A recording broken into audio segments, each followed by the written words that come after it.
everyone, and welcome to Barça News. It is October 3rd, 2025, and we have bad news because Lamine Yamal is injured. Also, Deco seen meeting with the agents of a Benfica defender. I'm going to tell you who it is.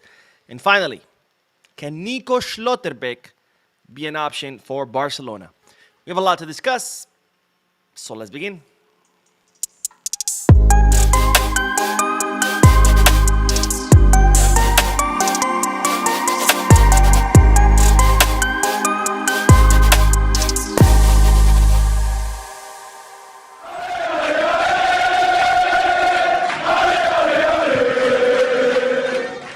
Hello everyone, and welcome to the channel. My name is Mo, and this is the Barça News Live podcast, which is on every Mondays, Wednesdays, and Fridays, where not only we discuss Barcelona news, but where I also get to interact with the lovely people in the chat section by reading your comments, answering your questions, and getting that discussion going. For those of you who be watching when the podcast ends, I will be putting timestamps in the description, chapters in the timeline, in case you do want to skip through the discussion. And I almost forgot what I wanted to say, but I now remember. If you want to place any sports bets, make sure to bet us. If you want to buy any Barcelona merchandise, make sure to Gold Kids Kickback or Fanatics. All links are down below in the description. And finally, make sure you hit the like button, subscribe to the channel, drop a comment. All this helps the channel continue to grow. All right, let's begin with the news. And as always, that first segment of news is comprised of multiple bits of news combined together for the sake of brevity. Starting with the bad news, because ladies and gentlemen, Barcelona have confirmed that Lamine Yamal has been injured. Now, this happened during a PSG match. Apparently, Lamine Yamal left the PSG match in pain. He underwent medical exams, and well, the medical exams revealed that he has re-injured the same injury that he was suffering from, which is the pubis area, which is lower back. It's kind of like where the tailbone ends. But the same injury that saw him miss, I think it was 4 matches with Barcelona after he returned from the FIFA international break. That discomfort has returned, and Barcelona have ruled out Lamine Yamal for 2 to 3 weeks. So what does that mean? Of course, that means that he will miss this weekend's match against Sevilla. Duh. And thankfully, even though not really for the other players, but thankfully the FIFA international break means that he will not only miss the FIFA international break, but that most of his injury will be during the FIFA international break, so he won't miss that many Barcelona matches. He'll miss the matches against Georgia and Bulgaria with Spain. And then after that, of course, we do have Girona. We'll see whether he'll be able to make it or not. But for now, the goal is for Lamine Yamal to be back fit 100% for the match against Real Madrid, for a Clásico match, which is, of course, on October 26th. So for now, he's only missing Sevilla. The 2 matches with Spain, we don't really care about. And then maybe Girona on October 18th. After that, there's Olympiacos in the Champions League. And again, El Clásico match. We'll see how he recovers during the FIFA international break. If he recovers well, he might maybe get some minutes against Girona, play against Olympiacos, and be ready for El Clásico. If not, either way, we'll see. But the goal is for Lamine to return by El Clásico match on October 26th. And when I mean return, I don't mean like come off the bench at the 80th minute, but to be 100% fit. So most likely play some minutes before that. Now, from bad news, we move on to good news, because we do have an update in regards to Fermin Lopez's injury. Because as you know, Fermin Lopez got injured on September 22nd. He was ruled out for approximately 3 weeks. And today, he returned to training on the pitch. Now, as I've explained many times before, when a player gets injured, they first start training in the gym by themselves. Then the second phase, they start training on the pitch, on the grass, by themselves. And then the third phase is to train with their teammates, and that's the final phase. Right now, Fermin is in the second phase, so he already has been training by himself at the gym. Today, for the first time, he trained on the pitch by himself, which means that he's nearing his recovery. Now, given that he got injured on September 22nd, which that's about, what is that, like week and a half? Almost, yeah, week and a half, almost 2 weeks. And then we do have the FIFA international break against Sevilla. It is highly likely that Fermin Lopez will be back against Girona, which is the next match after Sevilla's match on this weekend. Because again, this weekend is Sevilla. Then we have FIFA international break. Then we have Girona. So most likely Fermin Lopez will be back by Girona. And I really hope so, because after the abysmal performances of Dani Olmo, well, we really need Fermin Lopez back. Now, speaking of Sevilla, since we do play against them this weekend, well, it looks like they are changing their stance. Now, you might say, Mo, what do you mean? Well, as you know, the relationship with Sevilla has been completely broken after what they did with the whole Negrita case, issuing statement after statement, blaming Barcelona and how this is possible, that the Negrita, blah, blah, blah, blah, blah, blah. Apparently, Sevilla, they don't understand that there's something called innocent until proven guilty. 2 years into the investigation, there's absolutely no proof of anything. But nonetheless, that didn't stop Sevilla of making constant statements attacking Barcelona regarding the Negrita case. Also, they refused to attend the Barcelona versus Sevilla matches in the presidential boxes, both at their own stadium and at Barcelona Stadium, or to even attend the luncheons. And while it seems now that they are changing a little bit their stance, because they will be in attendance today in the presidential, this weekend in the presidential boxes. So I guess they are softening their stance. Maybe it has to do with the fact that they are, well, barely scraping by, and maybe they thought, hey, maybe having a good relationship with Barcelona is not a bad idea. After all, they have bought a lot of players from us in the past. They have made us a lot of money, and we might need some of their players. For example, they really wanted Ansu Fati on loan, and Barcelona said, I don't care. I don't care if Ansu Fati himself comes and begs me to go to Sevilla. He's not going to Sevilla because of the relationship. So I guess Sevilla realized, hey, when you're a bottom club and nobody really cares about you, it's best to be friends with the big ones who can help you out. After all, you don't really have that much sway in La Liga, so, know your place, in other words. But anyways, that is all for the first segment. Let's do the comment section, and then after that, we are going to talk about the Camp Nou. And I know, you're probably sick and tired of hearing about the Camp Nou, but we do have to talk about it. After all, it is our stadium. And how can we not talk about our stadium? But we do have an update in regards to the Camp Nou, which explains a little bit more the news that I told you yesterday about, pushing back the return to the Camp Nou. Java the Hut says, at this rate, we'll get GTA 6 before we return to the Camp Nou. Yeah, pretty much. Richard says, with the delays, we may have to rename our stadium to Camp Bad No. Well, I think Camp Nou, the no is not Catalan for new, but the no is no for not returning. I think that's what the no is for. Kata King says, greetings, Mo. How you doing? I'm doing great, Kata. Especially because A, I'm here on the podcast with you guys, and B, because it is Friday. Tomorrow's a weekend. I get to sleep in, even though not really. I'll probably be up early because I have a bunch of stuff to do. Plus, tomorrow is the MoCast. So if you're a channel member, tomorrow, the MoCast. And Shane, who is a member, says, I can honestly say it feels like my Social Security will expire before we go back to the Camp Nou. Yeah, at this point, I think Social Security will cease to exist before we return to the Camp Nou, because they're saying, eventually Social Security will run out of money. But yeah, that's a possibility too. Zach Urban says, thank you, De La Fuente, and the guy has the balls to deny any accountability. I'm going to talk about De La Fuente's statements, by the way. De La Fuente is truly an idiot. And I don't say that because of what he did to Lamine and how he still refuses to take accountability for what he did to Lamine. Just the statements that he was making today during press conference, the way he was reasoning, total proof. Like, this guy's just a moron. Every question, he's like, well, did you play football? Then no. It's like, wait, so that you can only ask a question unless you played football? So it's kind of like the people who come like, oh, Mo, you don't know better, or you're that Flick, or that Shabby, so you can't really have an opinion.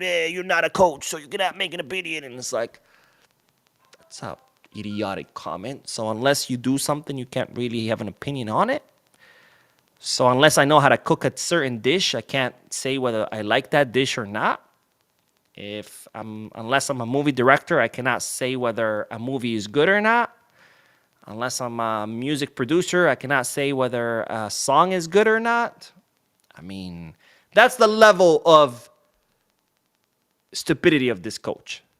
Like I said, I've heard that before on the comment section, which is fine. Whatever. We're here just talking amongst us.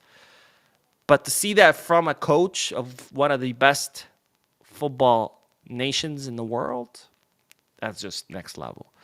And Jose Fernandez says, Mo, I believe that this modern football schedule is unsustainable for these players. Yeah, absolutely. I think it's just getting more and more. And they're talking about adding more and more matches. They're talking about a new format for the Champions League. I'm going to talk about it in the next video. They're talking about maybe making the Club World Cup every 2 years instead of 4. I mean, it's insane. It's insane. They just want to squeeze more and more matches out of these players and make more and more money. And that's at the end of the day, it's just not sustainable. But as I did make a video about this, it's in the channel. I said, but honestly, the players are to blame too, because it's a vicious cycle, right? These players, they want to earn higher and higher salaries and sponsorships and variables and bonuses, and that money has to come from somewhere. So now the clubs have to play more matches in order to be able to generate more money, to be able to pay these higher salaries. And now these players are playing more salaries, so now they want higher salaries, which then prompts the clubs to play more matches to pay these higher. And it's just a vicious cycle where everybody is just going down this spiral of just more matches, more money, more salaries, more matches, more money, more salary, and it's unsustainable. And we do have a donation from Sanjo, who's always very, very generous with his donations. Says, hey, Mo, I was so upset with our loss that I didn't want anything to do with Barca for 2 days. Also, it is crazy how fast the PSG players are. They made our players look like they run in slow motion. Well, first of all, thank you, my friend, for your donation and for your continuous support of this channel. But yes, I was very, very mad. I don't know if you watched the post-match live analysis, but I absolutely lost it. I was livid. I was so furious at the players, at the team. I mean, it was two-sided, right? On one hand, I think Luis Enrique did outplay Flick, tactically speaking. And yeah, the PSG players were just so much superior in their speed and everything. But it was also just our players just not even trying. And I was just so mad, so livid. If you didn't see the post-match live analysis, you can't watch it. Just be careful, because I went balls to the walls. But but I understand. And yeah, I don't blame you wanting to step away. I mean, sometimes it is good to step away from things. Just take a break, take a breather, disconnect, and then come back to it. That's actually the healthy thing to do. So I don't blame you. But yeah, I'm right there with you, my friend. Unfortunately, I cannot take two days away, step back, because I do have the channel. I can't step completely away from it. But I don't mind it. I enjoy what I do. So it's all good. But hopefully this weekend against Sevilla, we can get a good victory, a convincing victory that can raise all of our spirits, because at the end of the day, we're still very well alive in the Champions League. We're still first in La Liga. But that performance cannot be repeated in the Champions League or anywhere. If we want to win stuff, we cannot play like that again. And Flick, as far as Flick, he's going to have to watch that videotape 20, 30 times and trying to learn as much as possible from it, so that doesn't happen again. Because, I mean, PSG completely submitted us during the second half. I mean, we cannot get past their high press. We cannot complete more than 2 passes in a row. It was insane. It was insane. But anyways, thank you, my friend, for your donation. And let's get back to the news, because we do have an update in regards to the Spotify Camp Nou, which, yes, I know you guys are probably sick and tired of me hearing. Sick and tired of hearing me talk about the Camp Nou. Trust me, I'm sick and tired of talking about the Camp Nou. But, of course, it is our home stadium, our fortress, the cathedral of football, the Camp Nou, and therefore we have to talk about it. Plus, like I've said before, I don't control the news that comes out of the club. I only report it, so don't shoot the messenger. But here is the update in regards to the Camp Nou. Now, as you know, the 2 sections that comprise the phase 1A return are complete. Barcelona submitted the certificate of completion. The city inspected it. They found a lot of things that needed to be fixed because they had been damaged by the heavy rains that Barcelona had, the city of Barcelona. Barcelona went back, fixed all that, submitted the certificate again a second time. City again, for the second time, inspected it. And the second time, Barcelona failed the police and the fire department inspections because there was something wrong with the evacuation routes. So, again, the city gave Barcelona a list of things they needed to fix. And now it appears that Barcelona has fixed those things. And they will be submitting the paperwork to the city. And on Tuesday, there will be a meeting with the city.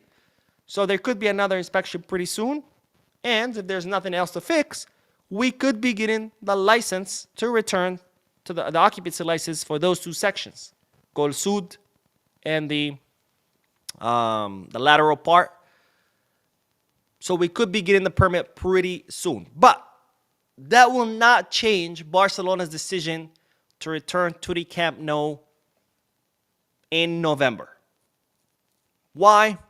It has to do with a capacity issue. Now, let me just use the phase pictures for more clarification so it can be a little bit more clear. But as you know, this right here, this is Gol Sud.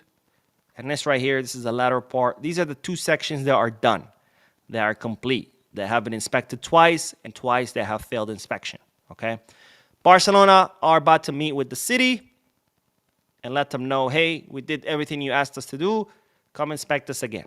If they come and inspect it, Barcelona will get an occupancy license just for these two sections. In other words, they will be allowed to host people in these two sections, which can host up to 27,000 people. But even if we get the license next week, Barcelona don't want to return to the Camp Nou until November. Why in November? Because, again, even if we do get the license for these two sections can only hold 27,000 people. The Olympic Stadium, on the other hand, can hold 50,000 people. So even though, yes, we do have to pay rent to play in the Olympic Stadium, at the end of the day, you're going to make a lot more money from hosting 50,000 people while paying rent than not paying rent and only being able to host 27,000 people. So it looks like the license for these two sections could be coming pretty soon. But Barcelona want to wait until phase 1B, which is this one, to officially return to the Camp Nou. And phase 1B includes this whole section and the bottom part of Gol Sud. And this, Barcelona estimate, this new will not be ready until November. So Barcelona don't want to come back to the Camp Nou until all phase of 1B is ready and that Barcelona have the occupancy license for all these sections so they can host 45,000 people as opposed to the 27,000 from phase A. Now, of course, 45 is less than the Olympic Stadium, which is 50, but at a difference of 5,000 people not having to pay rent, you probably do end up making the same, maybe even more if Barcelona charge higher prices because it is, after all, the Camp Nou as opposed to Olympic Stadium. Plus, there will be much higher demand for these seats than they are currently at the Olympic Stadium. So this is why the delay all the way to November. We could be getting the license pretty soon for phase 1A, but Barcelona want to wait until phase 1B, which, by the way, phase 1B is the phase required for the Champions League. So even if Barcelona return to the Camp Nou next week, they get the license next week for this phase 1A, 27,000 people, they would still not be able to host Champions League matches. For Champions League matches, you need phase 1B, which is 45,000 people to host the Champions League matches. So Barcelona have decided, look, even if the license comes out tomorrow for the phase 1A, they're not going to go back until phase 1B is done. That means finishing the construction on this section, which they're saying it's almost done. And, of course, also undergoing inspection on this section, passing those inspections and getting the permit for that section as well. So that's why the delay. Hopefully by November, we'll be back with 45,000 people capacity. And as I've said many times before, and I'll say it again, honestly, until I see the players in the stadium, I won't hold my breath because the nature of a construction project this big is delays. So let's hope we do return by November. But again, I wouldn't take it as a definitive date. Which, of course, begs the question to me, why didn't we just stay in Montjuic to begin with? I mean, we played the Johan Cruyff. Sorry, the Juan Camper at the Johan Cruyff. We played against... What was the first match at the... There were two matches that we played there.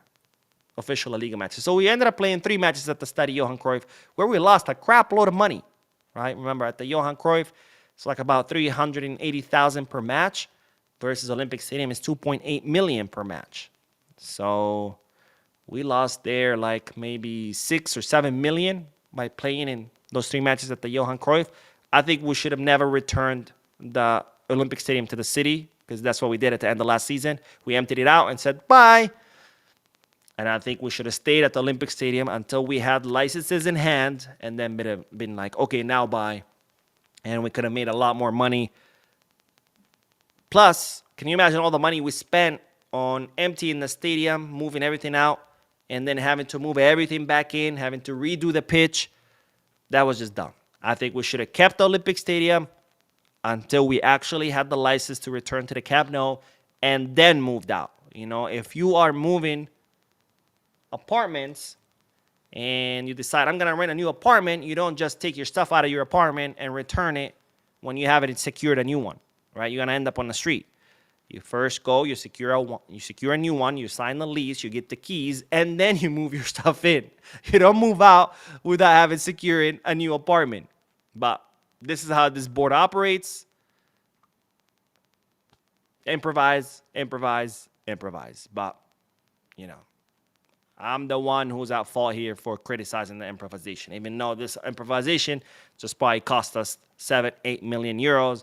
And when you're talking about a club that's in desperate need of money, well, that's a problem. That's a problem. But anyways, let's do the comment section, and then we are going to talk about a meeting between Deco and a Portuguese defender. Yes. You heard that correctly. Sure, Sam says, Olmo is a waste of Barca kit that could be worn by somebody good. Emphasis on good, not necessarily great. Yeah. The problem with Olmo, and we've seen players like this a lot, by the way. Great player, very skilled, but is not a player that can maintain great performance over a long period of time, right? Because to be a great player, not only do you have to be skilled and talented and be able to put out good performances, you also have to be able to maintain that performance, right? 7 out of 10 matches, let's say, or 8 out of 10 matches. Not 10 out of 10. That's absolutely impossible. Not even Messi used to give you 10 out of 10 matches. Even Messi had bad matches, right? But a great player, a star, someone that you sign for 60 mil, has to be able to give you, maintain good performance, 7 out of 10, maybe 8 out of 10 matches. Olmo is not that kind of player. Olmo is the kind of player that gives you 2, maybe 3 out of 10 good matches. And we've seen players like that a lot. Iago Aspas, Gaia. You know, these are players who are skilled, who can put out great performances, but not always, right? They have more bad performances than good ones. So what happens with those players? They end up in mid-table teams, right? Sometimes the hype of their performances leads them to go to big T, but then eventually they go back to mid-table T because big teams, they don't need great players that perform 1, 2, 3 out of 10 matches. They need players that can maintain that performance and perform 7, 8 out of 10 good matches, right? So we've seen great players like that, like Dani Olmo, who can put out great performances, but only a few times. And those players end up in mid-table teams. We're the only idiots who go and spend 60 million euros on someone like Dani Olmo, okay? And that's what pisses me off. Because that was a waste of money. Again, talented, great player, but he cannot maintain that. And that's a problem.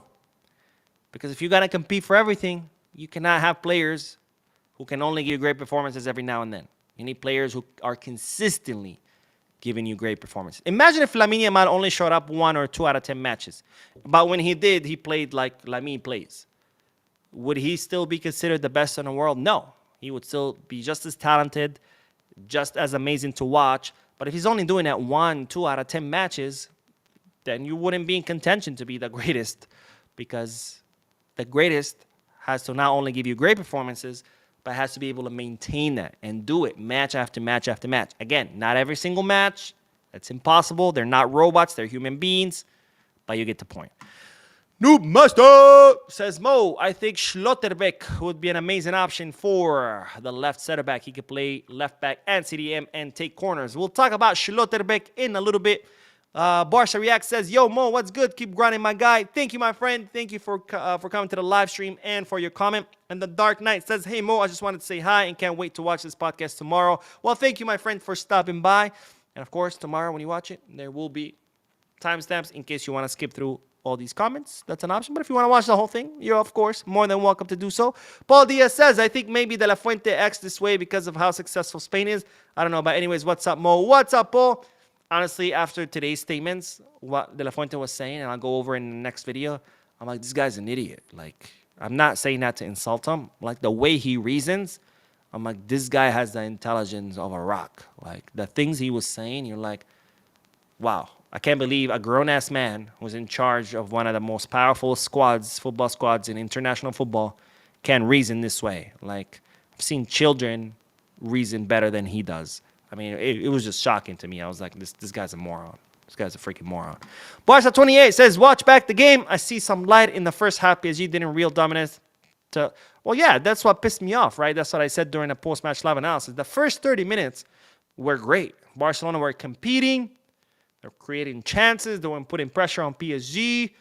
We had a really good chance where that pass from Lamine Yamal to Ferran, who takes on the goalie, but shoots it, but then a defender blocks it. By the way, a better 9, like Lewandowski, would have taken the goalie, faked the shot, and waited for the defender. They came through the back to slide, and then took in the kick, and that would have went in.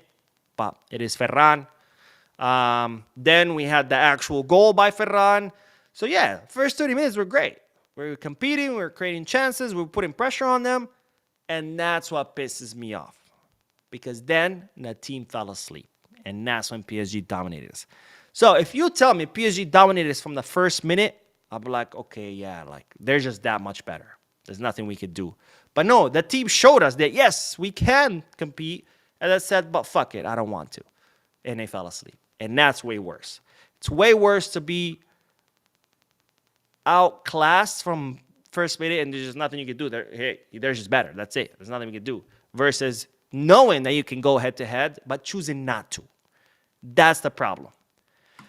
Curious Jorge says, I just hope our Peñas can cheer our club on. It's embarrassing having PSG fans being louder than our own fans. Yeah, absolutely.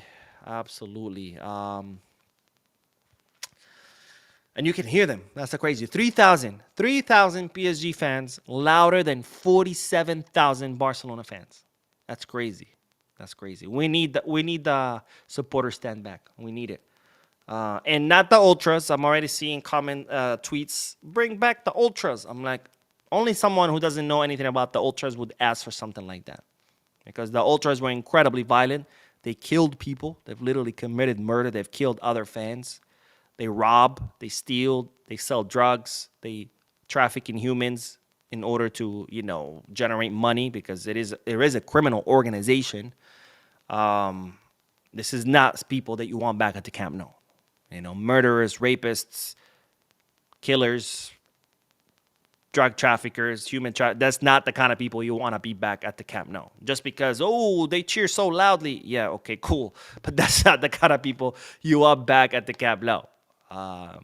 It's pretty sure Charlie Manson would also cheer loud if you gave him his freedom. But doesn't mean you should have him at the Camp Nou. But anyways, Shin the Master says it's new month, and that means it's time to bring in some new members to the family. Good luck, chat.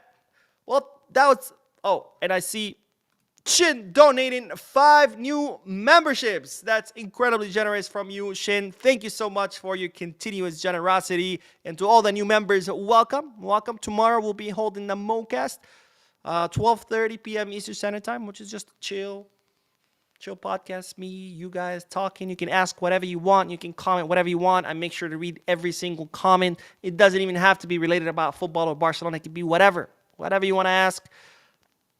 We're there to answer. And Choo-Choo says, honestly, Mo, for once I agree with you on Olmo. Hopefully Flick can just keep testing Dro.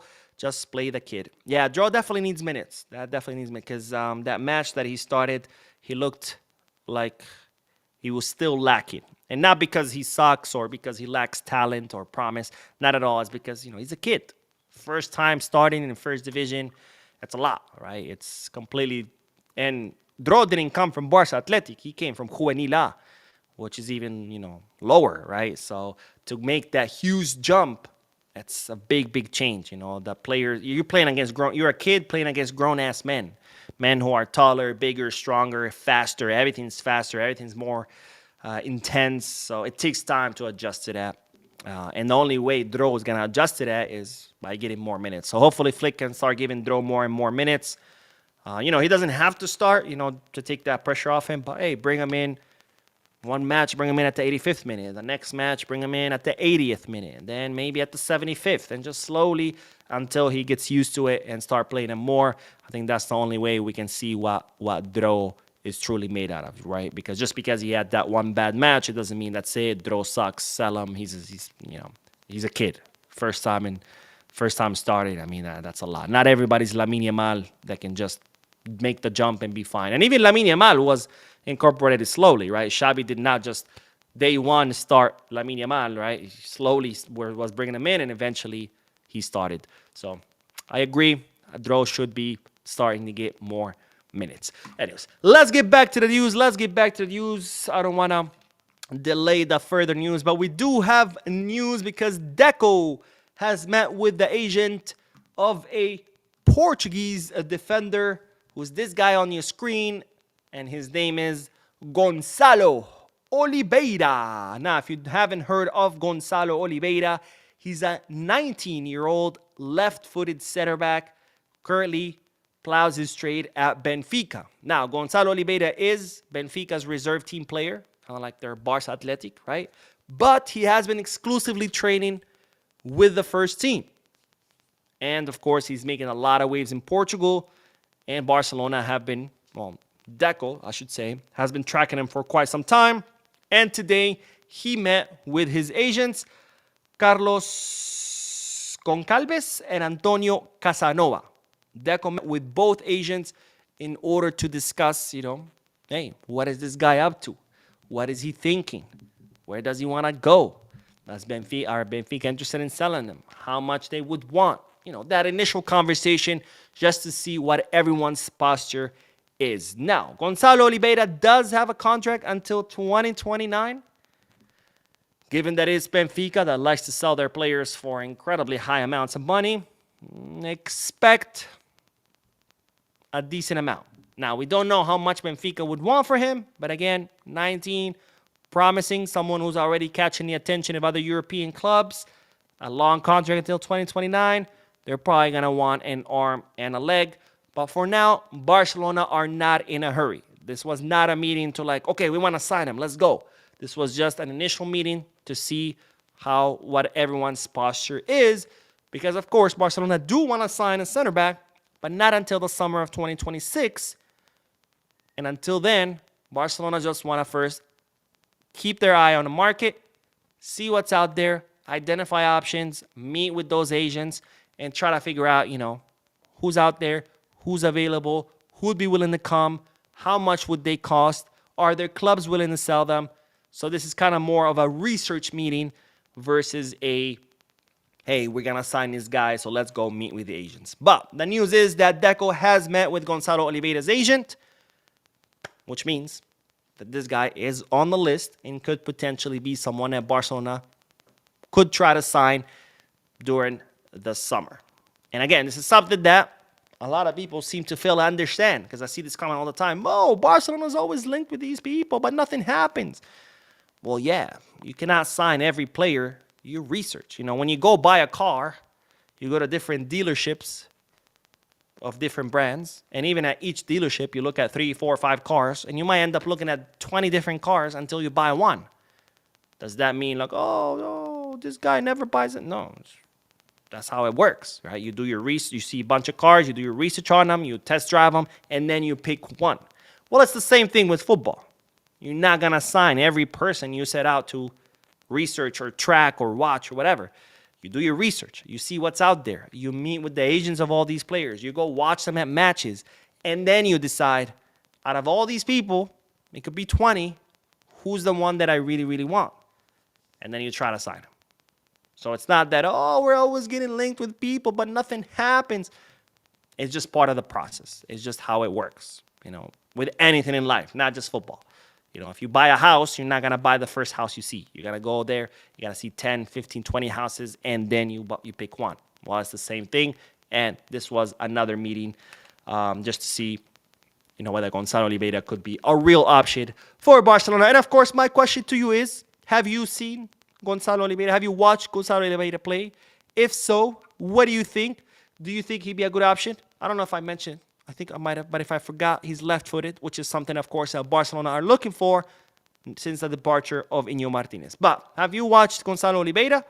Do you know about him? Have you seen him? Have you watched him? If you have, let me know in the chat section or in the comment section. What do you think? Would he be a good option for Barca? Yes? No? I'll be interested to know. All right, let's get back to the comment section, and then we'll talk about another defender that could be a real option.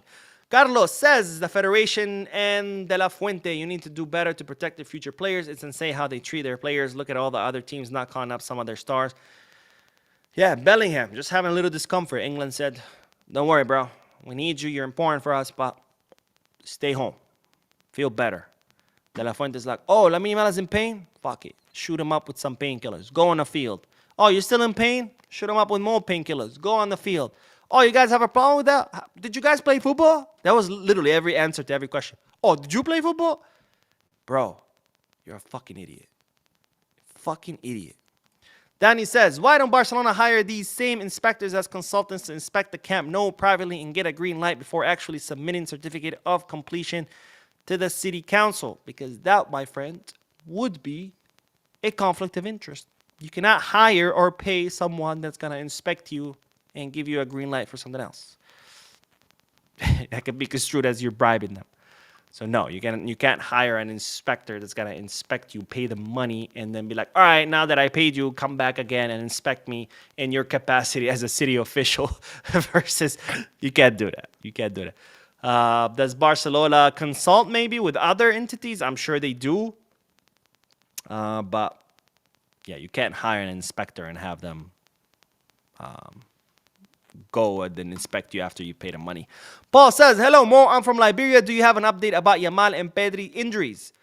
I talked about Yamal earlier. I don't want to be repetitive. As far as Pedri, I'm not aware that he's injured.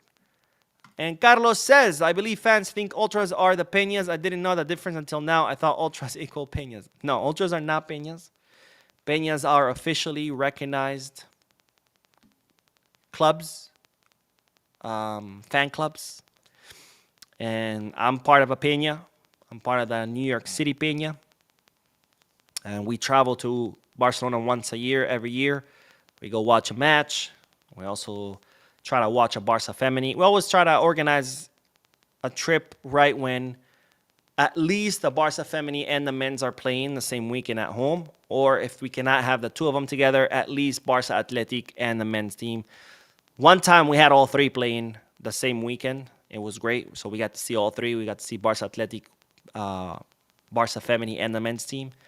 And, you know, we do other activities. We go to the museum, and, of course, we go and get shit-faced and, you know, the good old stuff that you do when you travel. But, no, yeah, ultras are not peñas. Ultras, most of them are organized crime groups. And as such, they operate it like that. And, I mean, if just a quick Google search would show you what everything that the ultras did, including killing fans. And that's who the people want back at the Camp Nou, which is crazy.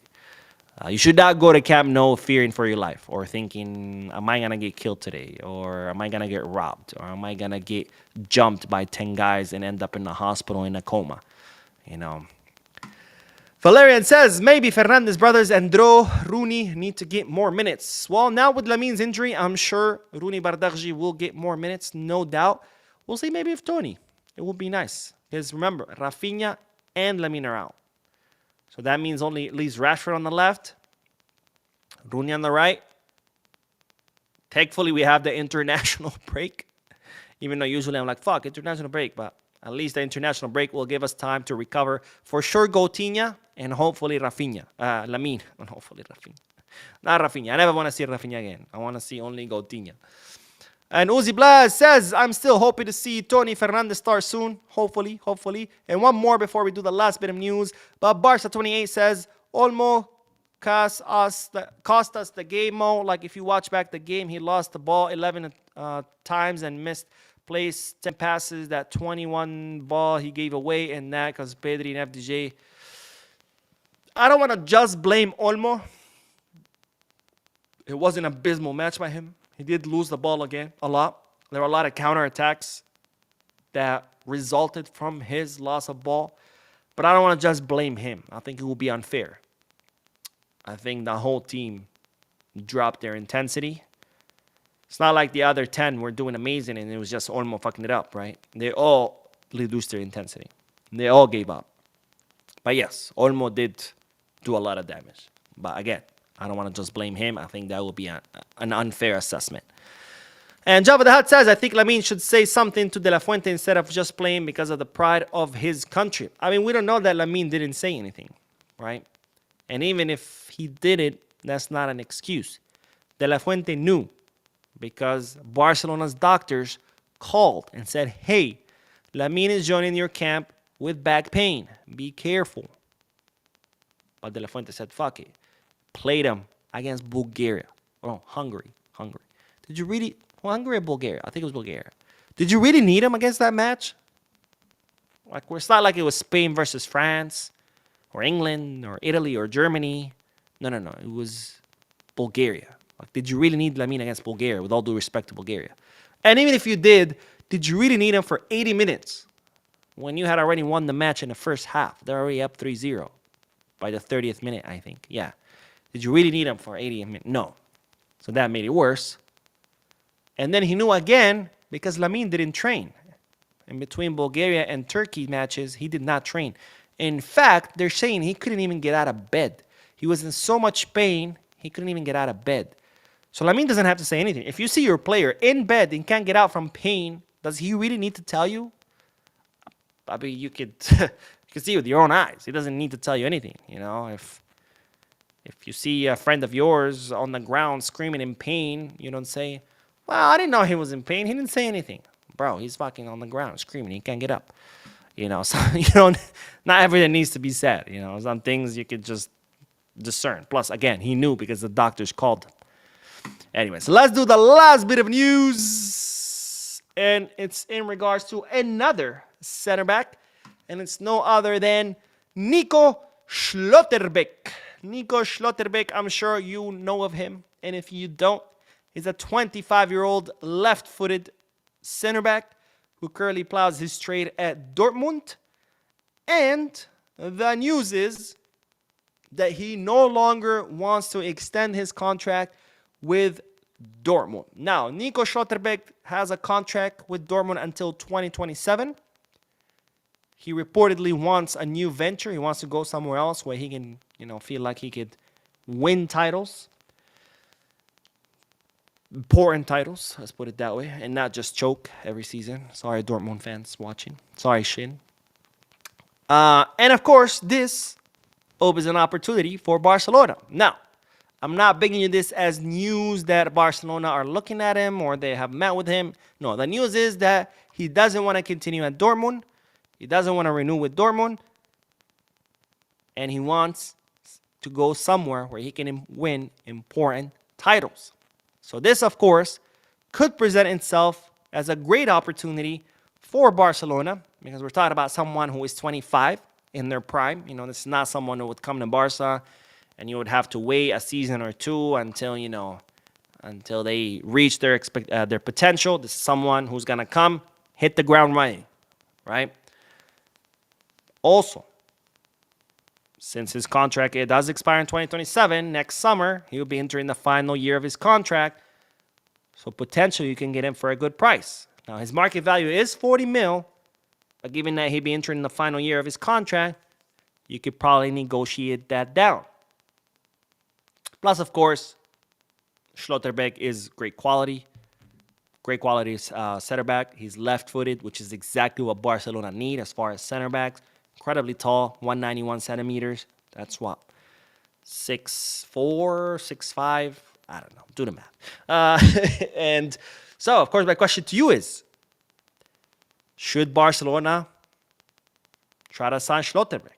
Now, if Barcelona do decide to, they will have competition, of course, because Bayern Munich, they're already making moves. In fact, they're reporting in Germany that Bayern Munich has already called Schlotterbeck's agent. And these guys don't waste time, right? They're already, hey, yo, whoa, wait, we heard you don't want to stay. Come over here, come over here.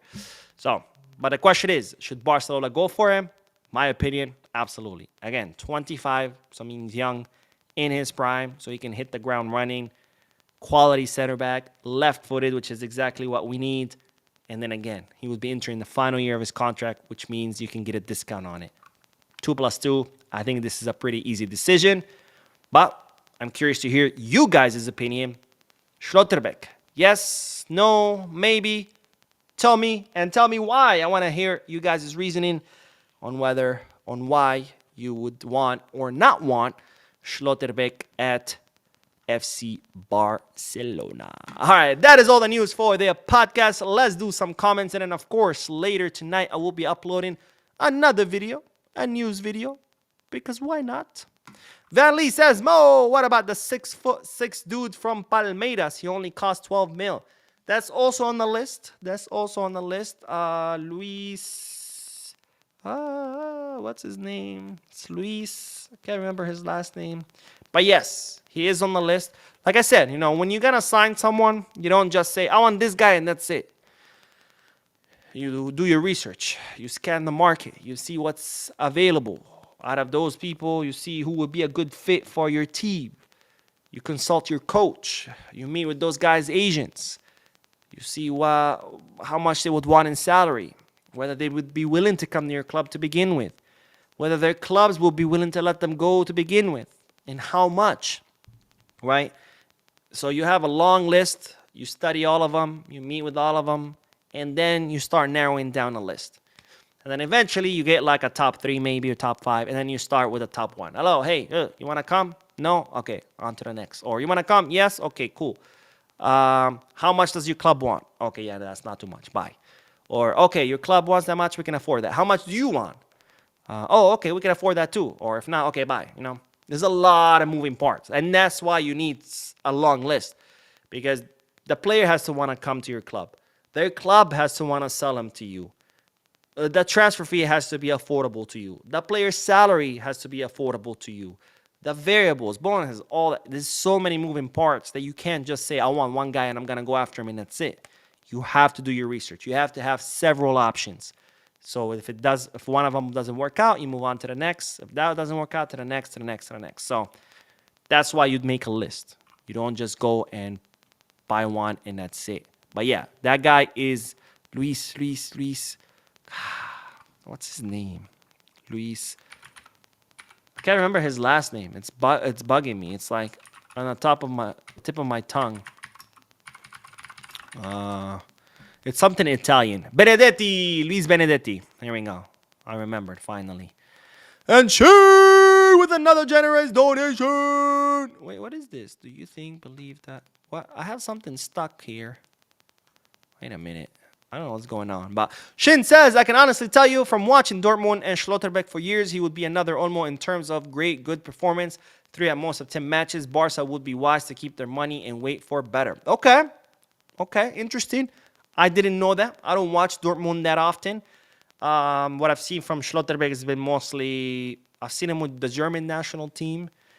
And I've seen highlights. So I did not know that. But good to know. Good to know. Thank you, Shin. I appreciate that. See, this is why I'm always asking people, hey, let me know. Because some people out there, they do watch Dortmund every day. And these are the kind of things that you only spot by watching every day, right? If you watched Olmo, which great match he had this season, Getafe. If you only watch, if you're not a Barca fan and you only had watched that match, you'd be like, ooh, Olmo, what an amazing player. One of the best midfielders in Europe. But if you're a Barca fan who watches every match, then you realize, yeah, he is, but only every now and then. So thank you, my friend, for your donation and for your insight. As always, very, very valuable. And woo, such a fun name to say. It says, thank you. I've been saying this for the longest, but first we need to sell some players because I don't want us to sign and then we have to play waiting game for registering all over. I'm not sure what you're talking about what you were been saying. If you could clarify, that'd be amazing. I'll read it. I'll make sure to read it to understand what you're talking about. Isaac says, if this Oliveira chap isn't coming for free, I think we should skip him. We have Alvaro Cortés, who is 20 years in Barca B. Also a left-footed center back who is great on the ball. Then Oliveira comes on scene. Again, this was just a meeting to see, hey, what's going on, blah, blah, blah, blah, blah. This was not a meeting to try to sign the guy. This is just an initial meeting. Just like to see everyone's stance, right? Shin says, while you can hire a private inspector when you're in the process of buying a house, you are enabled by code to do it for commercial projects, which the Camp No remodel definitely is. Interesting. Another valuable insight that I did not know. Um, so thank you for that. Thank you for that. Sulaiman says, hello, Mo. It's good to have you back. I was angry like you and everyone else after the PSG match. I hope Flick and the boys find the rhythm again and return back to winning ways. Visca Barça. Amen, my friend. Visca Barça. And Chuchu says, Mo, he isn't all that. Trust me. Okay, I'm guessing you're talking about Schlotterbeck. And he says injury prone. I have noticed that. I think he's still injured right now, if I'm not mistaken. I have noticed that he does have a lot of injuries on his profile. I did check his profile. So thank you. Thank you for that. And Isaac says, all I want is John Lukumi for our left center back next season. Absolute beast. I really love how silently Man U signs their talents at reasonable prices too. Deco must learn that 1 mil for that gem of a DM is a steal. Got it. Yeah, Deco has a lot to learn, period. And that's the problem with hiring a sporting director for a club as big as Barca with no experience. And, you know. And sure, yeah, he was an agent for many years and he had his own agency and he represented a lot of players. But that is not the same as being a sporting director. Because as an agent, your number one interest is your player, is your representee. That's who your number one goal is. When you're a sporting director, your number one goal is the club, not the guy that you're already representing and that has hired you. Also, at a club level, you know, as an agent, you have to look for clubs that want your player versus when you're a sporting director, you have to look at all players out there and figure out which one is best for your club based on their performance, price, etc., etc., etc. So completely two different jobs. They might sound like it's the same because Asian sporting directors, they all work in the same field. No, it's completely different job. So just because he was an agent doesn't mean he had, he could do sporting director. In fact, he had zero experience with sporting directing, and that's not the kind of sporting director you want for your club. You know, Deco should have been hired by second division club, maybe a bottom of the table club, so he can get his experience, he can learn, he can make errors because he will make errors. He has made errors. And when you're at a smaller club, your errors are not going to be that big. If you go spend 500,000 on a player and you're like, crap, I messed up, it's okay. Versus spending 60 million on freaking Vitor Roque and you're like, oops, mistake, I'm just learning. Yeah, that's fine. But your mistakes are a lot more costly at the higher the level is. So that's not what you do. And that's another mess up by this board. You know, you don't hire someone with zero experience to be the sporting director of one of the greatest clubs in the world. You don't do that, you know. Same reason why they should have hired Xavi directly from Qatar. Xavi should have coached another team in Spain, smaller team, and then maybe made the jump to Barca, or maybe Barca Athletic and then Barca. You know, you can't just make these huge jumps. You don't go from driving a Toyota Corolla to a Formula One car, right? You start with karting, little tiny karts, and then you go bigger and bigger and bigger, and then there's Formula 4, Formula 3, Formula 2, Formula 1, right? You work your way up. But anyways, Glenn says, Mo, what do you think of Flick accelerating minutes for Torrents and trying out Gerard Martin at left center back? That is an option. I think it would be a good option because Gerard is not an attacking player, and we've seen that. He can defend, but when he, pushes forward, he's not. He still does things here and there. He has provided assists. He has scored goals, but obviously he's not as big of a threat as Balde or someone else. So it could be an option, but I always say we need to use players where they shine the most. And if Gerard Martin shines the most at left back, then that's where he should play. Even if he's capable of doing a great job in a center back, if he shines more as a left back, then that's where he should play. Now, of course, if he shines just as good or maybe better as a left center back, then sure, why not? But I always think players should be used to their strength, right? Just because you can play a different position doesn't mean you should play that unless you're better in that position.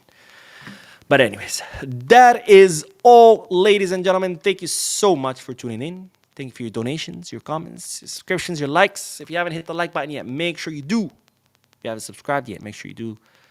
And if you want to share your thoughts, your opinions, Schlotterbeck, Oliveira, anything we talked about, drop a comment down below and I'll make sure to read it. I will be posting another video later tonight, so stay tuned to the channel. I will see you guys in that video. And as always, Visca Barça.